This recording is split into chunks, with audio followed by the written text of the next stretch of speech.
Саламатсыздар ма, қалдарыңыз қалай? Бүгін сіздерге мен өзіме жеке бір куртка алмақшы едім, және кішкене балаға пижама алайын деп едім. Соған енді қазір куртканы, яғни қыстық куртка алайын деп жатқан. Бірінші рет тапсырыс берейін деп жатырмыз. Көреміз қалай болады екен. Мен өзім жаңағы 16.8 сайтында корзинаға салып қойдым. Бірақ енді соны Pindodo сайтында көрейік қанша бар екен, ол жерде бағасы қанша екен, соны салыстырып көреміз. Қазір 16.8 сайтына кірем. Міне 16.8 сайты. Корзинаға не жерден кіресіз? Корзинаға салған болсаңыздар затыңызды. Корзинаға салатын болсаңыздар затты. Мына жерден көресіз корзинаға салған затты. Осыны басамыз. Міне корзинада өз салып қойдым. Осы куртканы алайын деп жатырмын. Көрдім бәрін. Бағасы мына 250 юань тұрады екен. Мынандай куртка, міне әртүрлі түсімен. Осыны қазір аламыз. Алмастан бұрын қазір Pindodo сайтына кіріп қазір салыстырып көрейік, ол жақта бағасы қалай екен. Яғни 16.8-ге қарағанда арзан ба екен, қымбат па екен. Мына жерде қазір рейтинг көрсек, мына продавец магазиннің рейтингі 2 жұлдызша, яғни 2А деп тұр. 4/5 деймін деді, оценкасы міне көрдіңіздер ме? Мына жерде міне 2А деп тұр. Бұл нормаль деген сөз. Яғни алған адамдар қайтып осы магазин алды деген сөз. 24% возврат бар. Так, көрдік. Енді қазір былай көрейік. Осы куртка жайында тағы төмен қарай жүрсеңіздер толық информация шығады. Куртканың фотолары, фотосы, характеристикасы, неден жасалғаны жайында. Пуховик, яғни пухпен салынған ішінде 90% деп тұр. Осындай зат. Замоктары ішінде ашып көрсеңіз болады. Міне жерде характеристикасы жазылған. Осылай көре бересіздер. Сосын мына жерде қараңыздар. Мына жерде размер.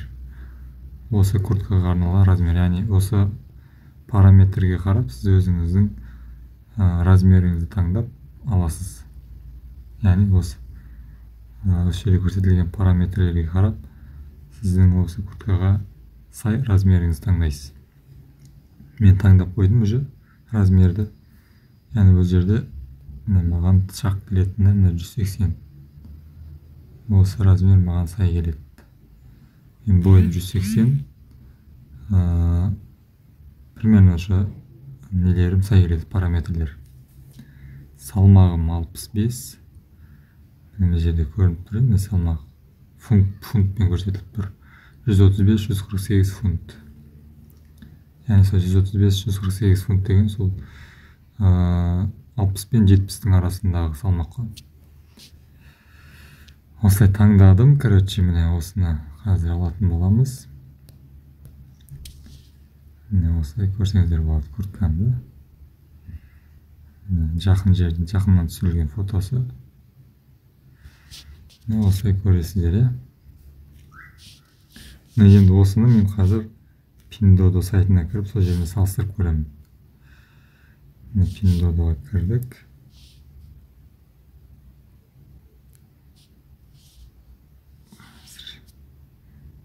Pindodoда іздеу деген фотомен іздеуге болады бұл жерде. Фотоны іздейміз қазір. Куртканы іздеп көрейік. Тапты. Бұл жерде мен іздеген куртка, мына куртка мен іздеген. Не көрдіңіздер? Бұл жерде 256 юань дейді. Осы куртка. Көрейік қаншадан сатып алды екен. Так, бұл жерде 3-ақ отзыв тұрды. Қараңыздар. Мына жерде отзывтар тұратын жер. Көрдіңіздер? 3 ақ адам сатып алған. Не болса 3 адам отзыв жасаған. Міне қараңыздар, міне осыны басып көрейік. Міне 3 адам отзыв жасапты. Қазір фотосын көрейік.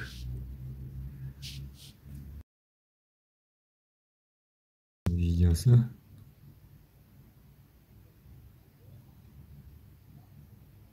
примерно көрсетілген ғой. Дұрыс көрсетілген, дұрыс түсірмепті видео. Жарайды, примерно осындай курткада. Міне 3 отзыв жасалған. Қысқасы оны қазір көрейік. Размерлер бар ма екен бұл жерде? Мына түсін таңдайық. Мына жерде размерлер тұрды. Маған бір осы шақ келу керек. 256 юань дейді, көрдіңіздер, бағасы. Басып көрейік, қан толық бағасы шығады, соны бассақ мына жерден қазір. Міне 263 юань болды. Бұл жерге мына жерде доставкасы қосылды, көрдіңіздер ме? Мына жерде доставка қосылды, бұл жерде. Ой, бұл жерде сегіз ма? Мына жерде доставка қосылды, 768 юань. Қазір мен бұл жерден сатып алмайым, Пиндодадан мен қазір 16.8-ін сатып аламын. Яғни бұл жерде 16.8-ге қарағанда бұл жерде кішкене қымбаттау, көрдіңіздер ме? Кішкене болса да разница бар. Қазір 16.8-ге кіреміз. 16.8 кіреміз. Қазір көрейік қанша екен бұл. Сатып алатын болсақ, доставкасымен қанша болады екен көрейік. Сатып алу деген басамыз.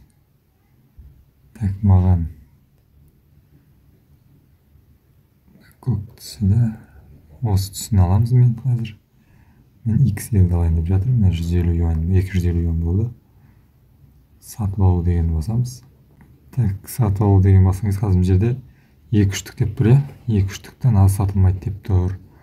Қазір артқа қайтамыз да мына кнопканы басамыз. Артқа қайтамыз да мына кнопканы басамыз. Қараңыздар. Мынаны басамыз. Яғни бұл жерде штуктап сатып алуға болады деген сөзді. Енді барлығында емес, кейбір продавецтер осылай қосып қояды штуктап сатуды жер арқылы, осы арқылы. Қазір мен сатып алу деген басамыз. XL деп басамыз. Міне. Енді сатып алу деген басамыз. Так, болмады да. Мен негізі бір штук сатып алмақшымын бұл жерден. Қазір енді назад дейміз, мен продавецке жазамын. Маған бір штук керек еді, сатасыздар ма деп. Қазір переводчикқа кірейік. Жазды, қазір жазамыз. Жазамыз осылай. Қазір енді күте тұрамыз енді. Егер иә десе, онда бір штук сатып алатын боламыз. Міне, короче, жаздым. Бір штуктап заказ берсең болады дейді. Қазір мен төлейтін жерге дейін апарып тастайын. Оның үшін қазір маған қазір иә деп жазып жіберейін.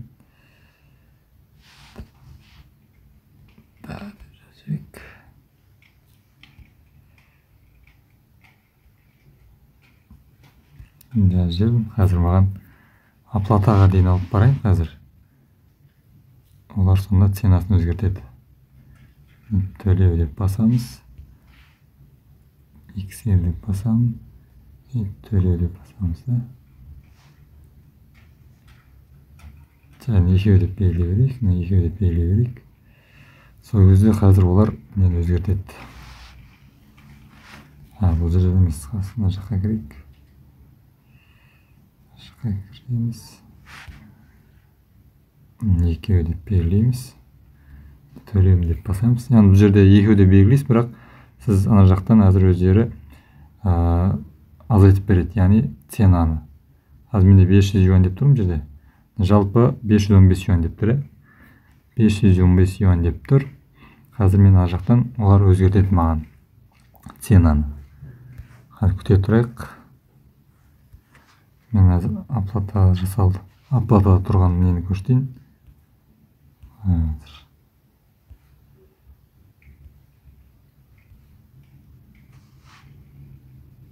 Ол жақтан шықпады жерден. Қазір қайттан көрсетейік.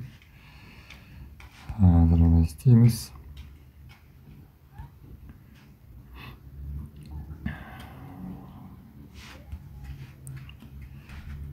Мына түсі 2 штук. Боматтан 2 штук деп айтамыз.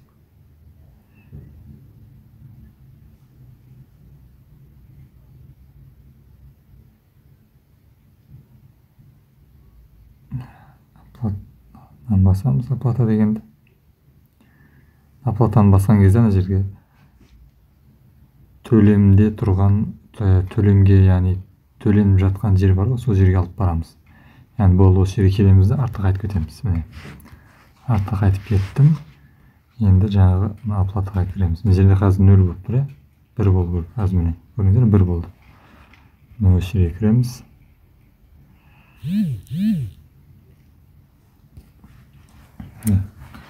Осы жерге кірген кезде қазір осыны скриншот жіберемін қазір оған. Скриншот жасаймыз. Қазір осыны жіберемін қазір оған.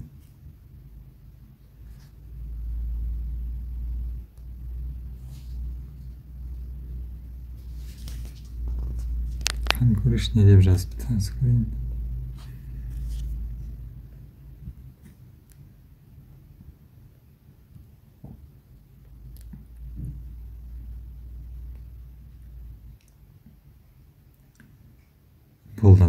Болды, дұрыстадым деді. Қазір көрейік енді. Енді оплатаға көрейін. Оплатаға кіреміз. Міне, көрдіңіздер, жаңағыда 500 юан деп тұрған, міне 260 юан болды. Бағананы Pinduoduo сайтында 260 қанша еді? Қазір көрейікші Pinduoduoда.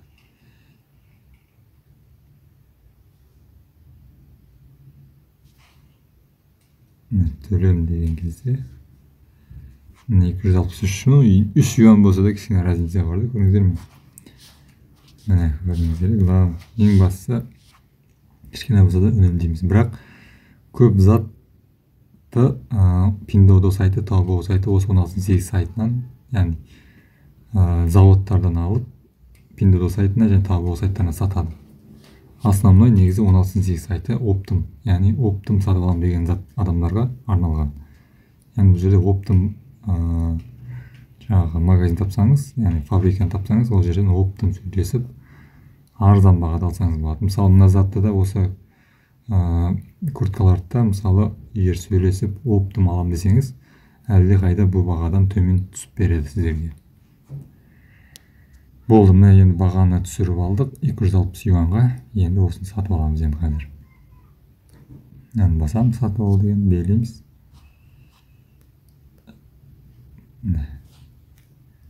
Қазір қарайық, белгілейміз. Артқа қайтамыз. Бағаны кіреміз. Қызылды басамыз, сатып ал деген. 260 юан болды, көрдіңіздер. Болды, енді мына сатып ал деген басамыз.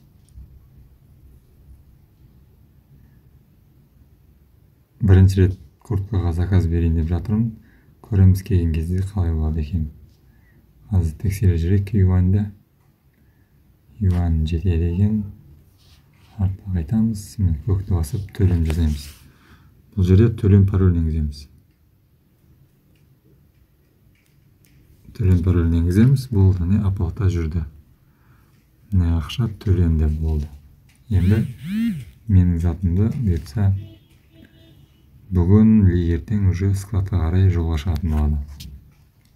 Артқа қайтамыз. Сосын тағы кішкене балаға пижама сатып алайын деп едім, сонда қазір мына жақты көрейік. Так, міне мына затқа.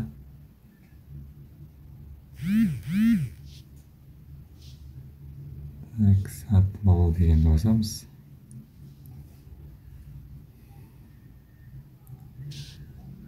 Пижама сатып алайық қазір. Бұнда мен корзинаға салып қойдым, өткенде таңдап. Жалпы бағасы 19,50 юань. Яғни мен бұндайдан 2 асты үстімен 2 штук заказ беріп жатырмын. 19,50 юанға. Болды, міне сатып ал деген басамыз.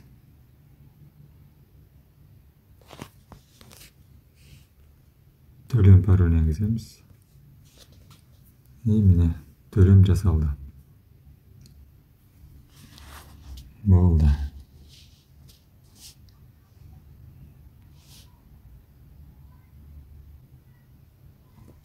Артқа шығып кетеміз. Болды, енді менің затымды бұйыртса неге салып жүретін болады енді жолға. Міне мынаны кіріп қойып.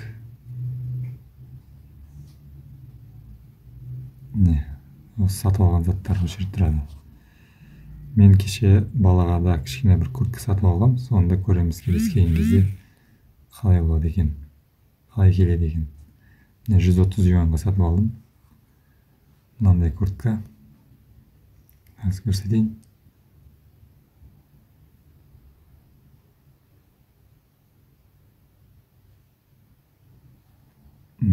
Ашып көрейік.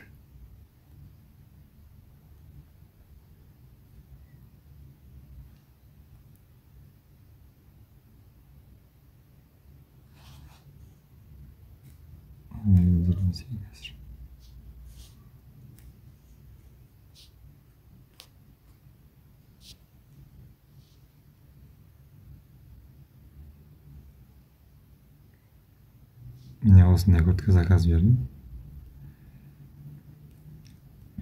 Көреміз келген кезде қалай шығады екен.